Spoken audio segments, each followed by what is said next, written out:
Sheriff Nick Cocchi rose through the ranks of the Sheriff's Department, from correctional officer to assistant superintendent, ultimately being elected as the 16th Sheriff of Hampden County. And the 15th was there, what, 40 years? Okay.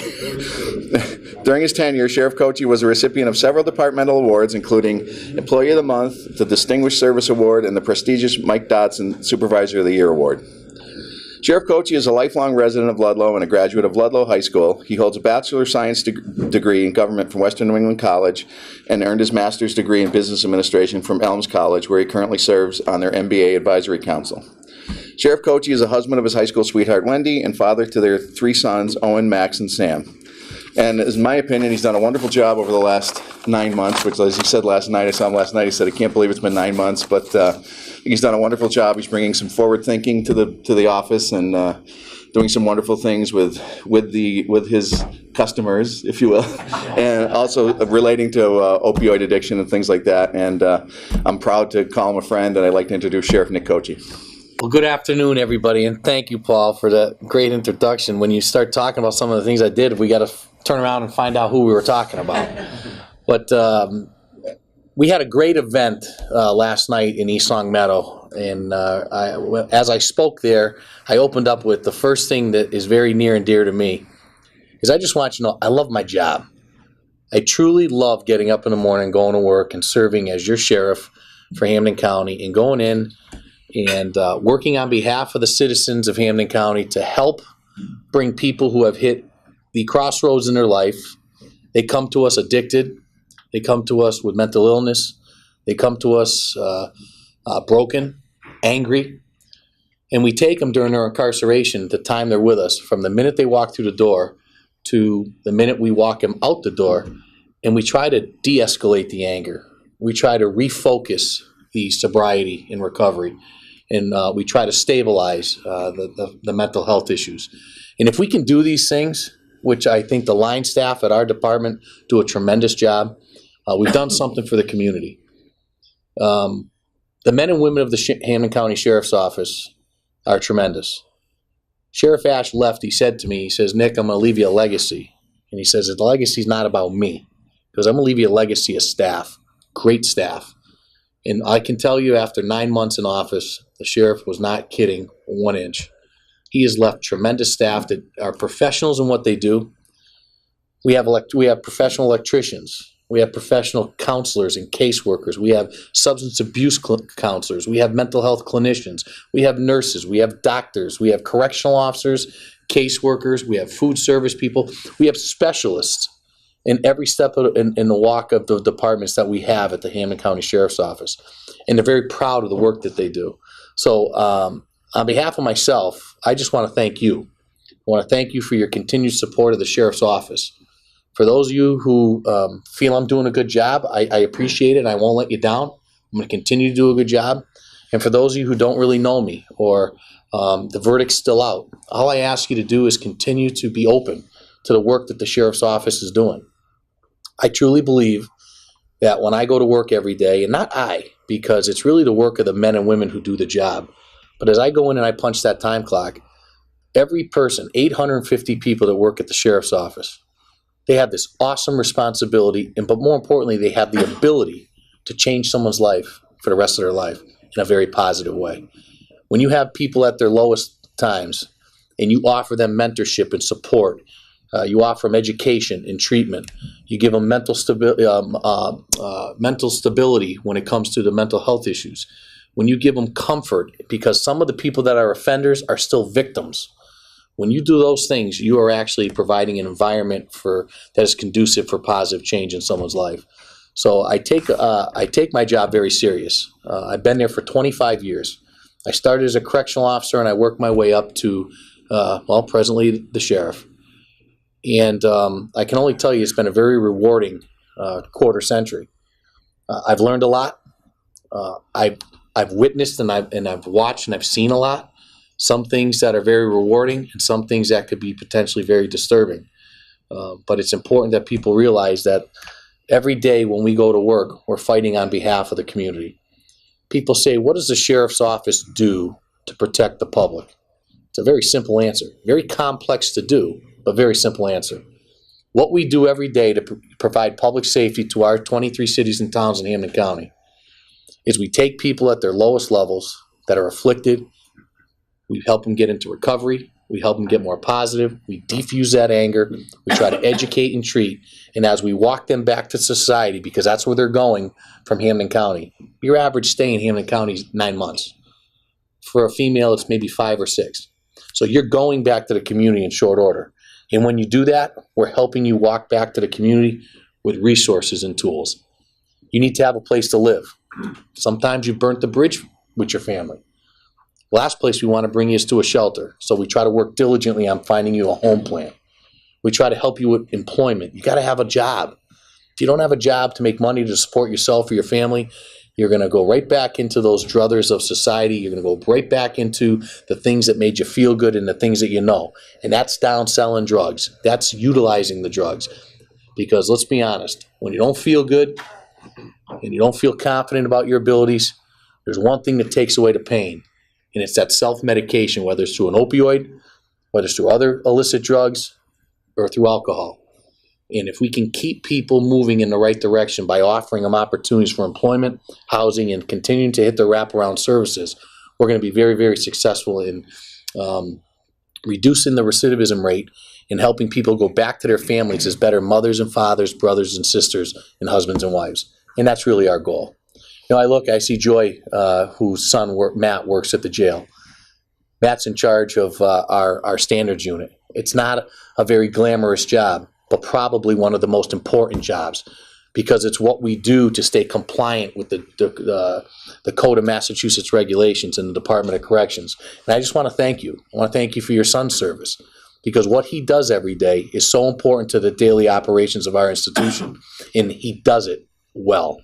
And he does it with A+ every time he has an audit. So I just want to recognize you and tell you thank you. And please let Matt know, and I see him every time I see him, I tell him, it's the staff that bring the Hampden County Sheriff's Office into the realm of being one of the best correctional institutions, not just in this Commonwealth, but around the country. It's former Sheriff Michael J. Ash, whose progressive understanding of effective programming,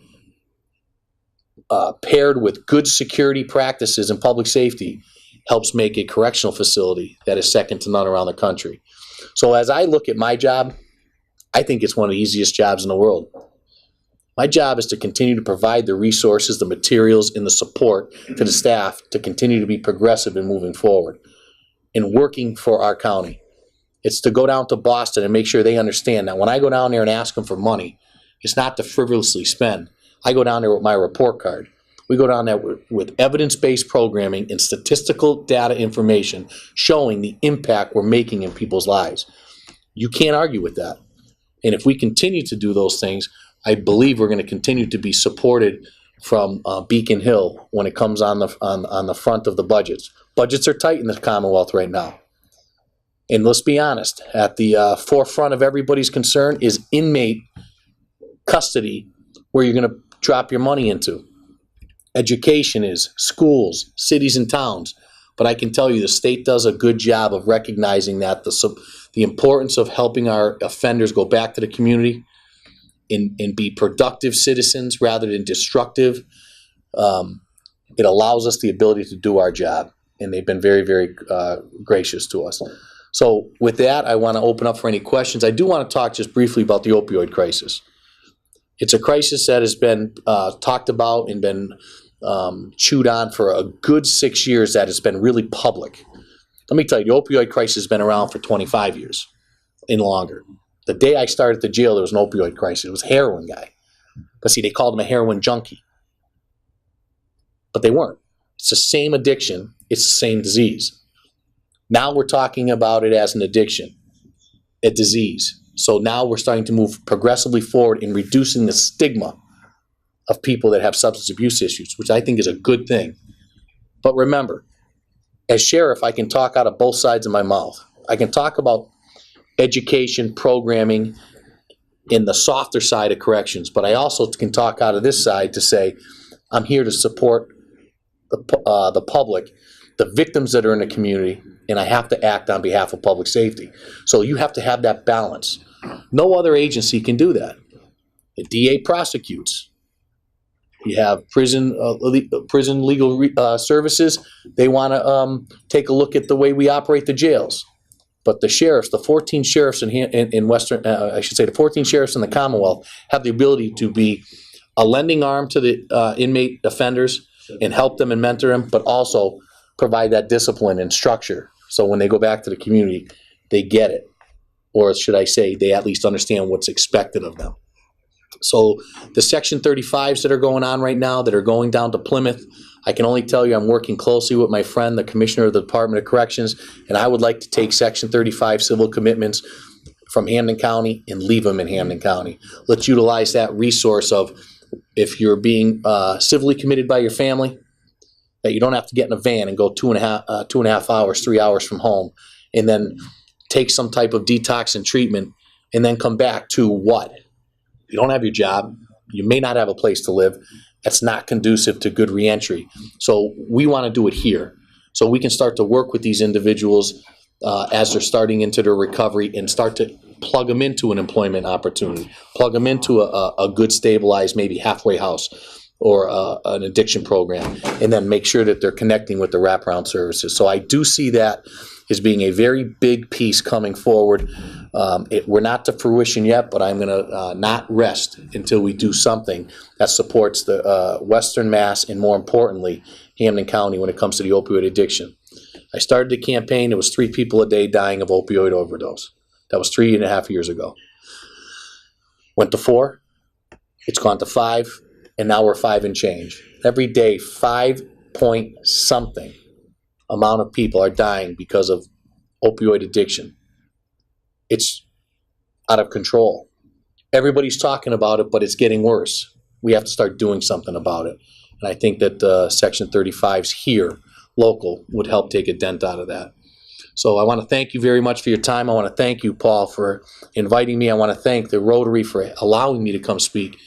And just know that the Hampden County Sheriff's Office is East Long Meadow Rotary's friend.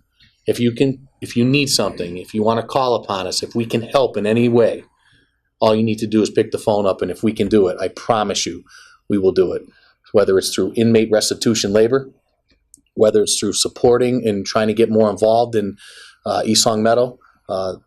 As the Sheriff's Office, we're countywide, and I want to make sure that each and every one of you feel that you're being adequately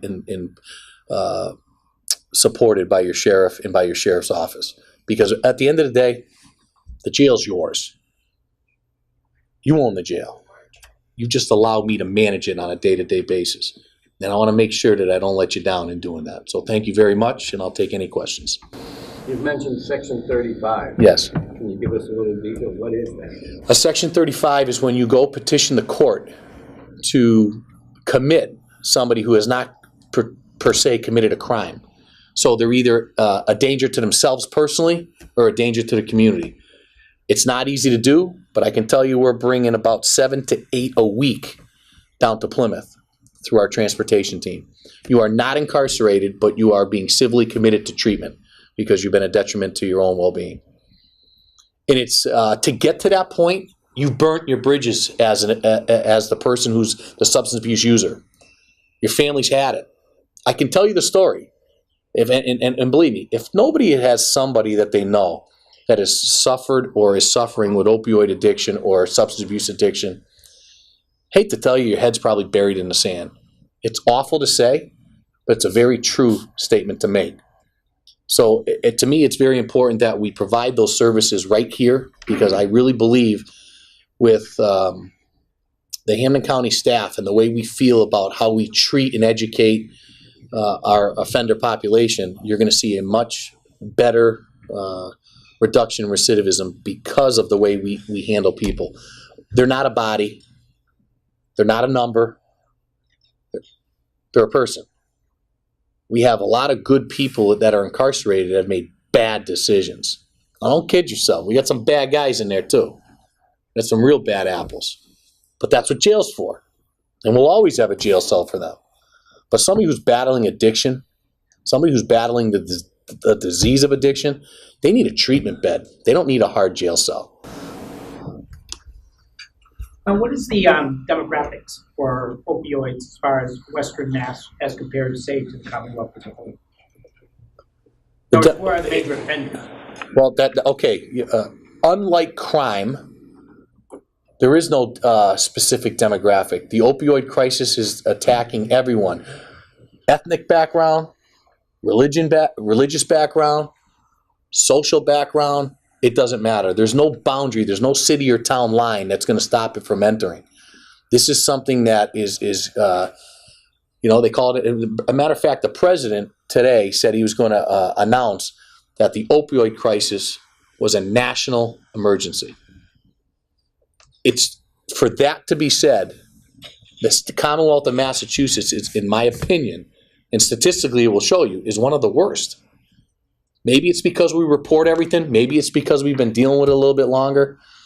In our emergency departments, when you go into the ERs, they're documenting the Narcan revivals. They're documenting the overdoses coming in, and they're documenting, unfortunately, the deaths. So what's the demographics? It's everywhere. Nobody is immune to it. If your body is wired to an addiction of opioids and you take the decision to engage in opioid use, you're in trouble. See, a lot of people say, how can you tell people it's an addiction? It's a choice. And every time I say that, I'll see some heads go, that's right, it's a choice. The person made a choice to do that, that's their decision. All I'll give you on that front is it was a choice to make the bad decision the first time to engage. It was a bad decision to engage in opioid use, whether it's heroin, the misuse of pain medication, bad decision. That was a choice. But once you've engaged, the decision now leaves you. The decision becomes internal. If your body doesn't want that opioid and doesn't crave it to the point where it drives you to a place where you have to have it, then you may be okay. But so many people's bodies get addicted to the opioid, and the choice that you had made to engage originally, you no longer have that choice to stop. You can't stop. That's the disease part. There are those who argue that a major cause for the problem is doctors who overprescribe. What's being done to correct that problem? There has been a lot done. A matter of fact, about a year ago, I went to Boston at the State House, and Governor Charlie Baker signed his first opioid bill. And in that bill, it regulated doctors on how long and how much they can prescribe to somebody who's had surgery or is looking for pain type management. So what we're seeing is that the amount of people being going into opioid abuse and addiction is dropping, coming from doctors because of the law.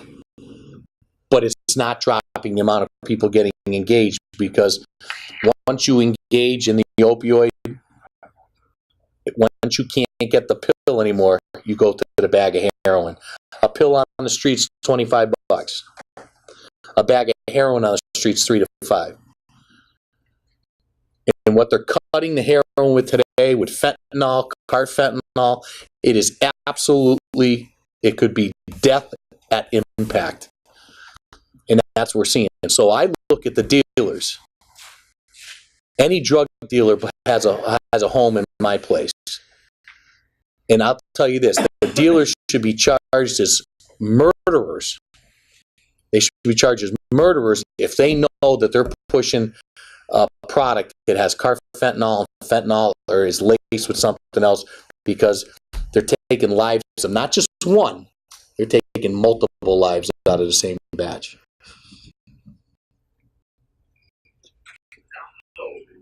Any other questions? Yes.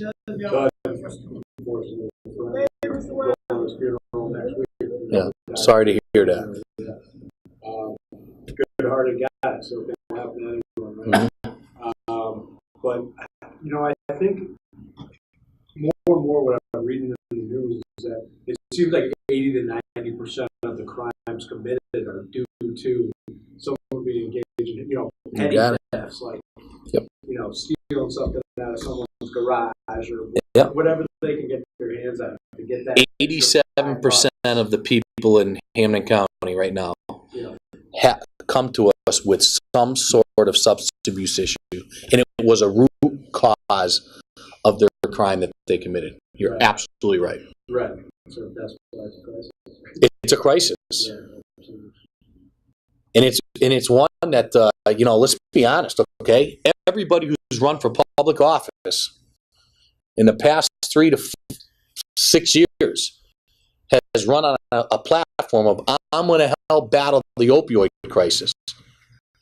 What have we done? It's gotten worse. And when I come up with when the sheriff's office comes up with a program, or we try to have a collaboration with the medical departments, the sheriff's office, and the police departments, and we write up a grant, there's no money. No money can't be an option. We have got to find a way to fund addiction treatment beds. We have to find a way to fund a collaborative approach to eradicate this awful disease. It's frustrating. It's very frustrating because I watch good people and good families succumb to opioid addiction. And remember, the person who's afflicted is in a very dangerous position for their health. The family is suffering every day, every minute, just alongside of that person who's addicted. And when people say to me, Sheriff, the first night I slept was when my son was incarcerated in Hamden County. That's a sad statement. But they felt that the person was safe. That they could put their head on the pillow at night and get a good night's sleep because the jail, for the most part, is drug-free. If we catch it, it's contraband, we get rid of it. But you don't get drugs in jail. I mean, you can, but the norm is that they're not there. So it's called coerced treatment, forced sobriety, and it works. So we got a lot of work ahead of us, and I challenge you to challenge me and all of your local and state officials and federal officials. You got to do more. With the legalization of recreational marijuana, I put out a letter to the Speaker of the House, the Senate President, and the Governor, and I asked them to earmark a specific amount of money every year, a percentage of all the sales on taxes, and put it towards opioid addiction. Because if we're going to talk out of both sides of our mouth, let's at least produce some funding where we combat this problem. We're talking about legalizing marijuana, but yet we're talking about an opioid addiction crisis. You know, I'm all for medicinal purposes. I mean, that's fine. But to legalize marijuana, and again, it's the law. I'm not going to change it. My job as a sheriff, I'm a law enforcer. I support the law, but let's just be responsible. We voted on it. It's in, but let's be responsible and put some mechanisms in place to deal with what could come down the road. Good time for about 2 more questions. Sure. Do you think the legalization of marijuana will help to offset the opioid crisis? Is there any correlation?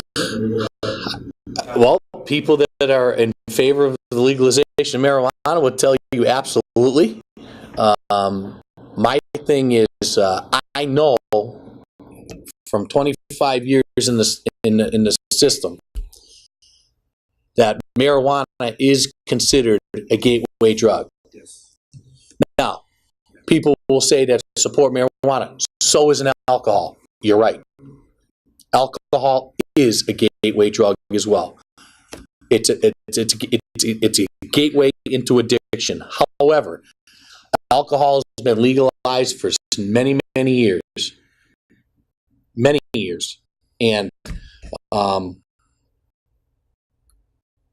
to just say that just because alcohol is a legalized gateway drug, potentially, let's legalize marijuana, I think my opinion is it's reckless.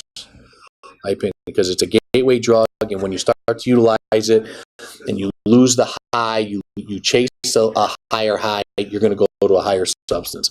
That's if you're wired that way.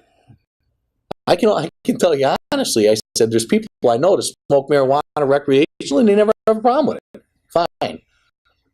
But if you're wired differently and you engage in these opportunities and you can't get out of it, that's where you walk yourself down a path of destruction. As far as the Section 35 goes, does that result in the person is being admitted getting a criminal record? No, that's a good point. No, it's not a criminal record. So it's a civil commitment. You're coming in for treatment purposes and for individual safety precautions. So there's no record at all? No record. Well, I want to thank you all so very much, and it was a pleasure to be here today, and I'd love to come back at any time. And again, Sheriff Nick Cocchi is a very good friend of the East Long Meadow Rotary. I want to assure you of that, and so is our entire office. Thank you. Thank you.